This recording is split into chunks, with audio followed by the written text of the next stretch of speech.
CM சாருக்கு தான் நான் போட போகிறேன். ஸ்டாலினுக்கு தான் என்னோட ஓட்டு. என் ஆதரவு வந்து விஜய்க்கு போகலான்னு ஐடியா. ஏன்னா டிஎம்கேக்குண்ணா. டிஎம்கேனா, டிவிகே டிவிக்கு டிவிகே ஸ்டாலின் தான் வருவார். அடுத்தது முக ஸ்டாலின் தான் வருவார். திமுக தான் அடுத்தது ஆட்சி அமைக்கும். பொறுத்த வரைக்கும் ஆதரவுனா டிவிகே தானா. தலைவன் டிவிகே தான் போடலான்னு இருக்கேன். ஏடிஎம்கேக்கு தான்.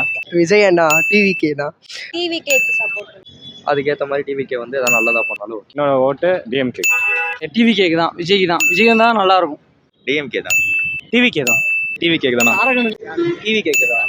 எடப்பாடியாரோட ஆட்சி ரெட்டையில மலரட்டும். முதல்வர் வந்து எடப்பாடியார் ஐயா தான் இருக்கணும். அவரோட தலைவர் எடப்பாடியார் தான், மக்களின் முதல்வர். புரட்சி தமிழர் எடப்பாடியார். எடப்பாடியார். இன்னைக்குமே பிஜேபிக்கு மட்டும்தான். அனைத்து இந்திய அண்ணா திராவிட முன்னேற்ற கழகம் தான் எங்களோட ஆதரவு. அனைத்து இந்திய அண்ணா திராவிட முன்னேற்ற கழகம் பிஜேபி கூட்டணிக்கு தான் என்னோட ஆதரவு. கே பழனிசாமி அவர்களின் தலைமையான அதிமுகவுடன் கூடிய என்டிஏ கூட்டணிக்கு தான். கண்டிப்பா அண்ணன் எடப்பாடியார் அதிமுக கண்டிப்பா வெல்லும் என்றதை உறுதியளிக்கிறோம். என்னோட ஆதரவு என்னைக்குமே ஏடிஎம்கே அலைன்ஸ் அண்ணன் எடப்பாடியார் அவர்களுக்கு தான் எங்களோட ஆதரவு.